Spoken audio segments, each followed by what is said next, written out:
Hi, I am Dr. Sridhar Gangavarapu, consultant orthopedic surgeon, Medicover hospitals Visakhapatnam. మనం ముఖ్యంగా ఈరోజు తెలుసుకోవాల్సింది ఏంటంటే కీలవాతం అంటే రుమటాయిడ్ ఆర్థరైటిస్. సో చాలా మంది పలు జాయింట్ల నొప్పులతో కానీ వాపులతో కానీ బాధపడుతూ ఉంటారండి.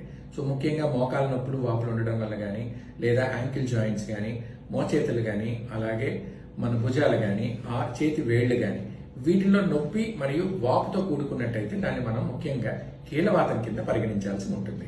సో చాలా మంది ఈ కీలవాతంలో చాలా రకాలు ఉన్నాయన్న సంగతి తెలియదు. సో కీలవాతం అనగానే అందరినీ రుమటాయిడ్ ఆర్థరైటిస్ అని మనం అనుకోకూడదు. But majority of the people అంటే ముఖ్యంగా 100లో 70 నుంచి 80% మంది ఈ రుమటాయిడ్ ఆర్థరైటిస్ వల్లే బాధపడుతూ ఉంటారు. సో ముఖ్యంగా మీరు తెలుసుకోవాల్సింది ఏంటంటే చిన్నపాటి రక్త పరీక్షల వల్ల ఈ రుమటాయిడ్ ఆర్థరైటిస్ తెలుసుకోవడం ద్వారా ఈ మందులు మొదలుపెట్టి ఈ మెడికేషన్స్ వాడటం వల్ల మనం కంప్లీట్ గా ఆరోగ్యకరంగా మన లైఫ్ ని లీడ్ చేయవచ్చు. సో తప్పకుండా ఈ ప్రాబ్లమ్ ని మనం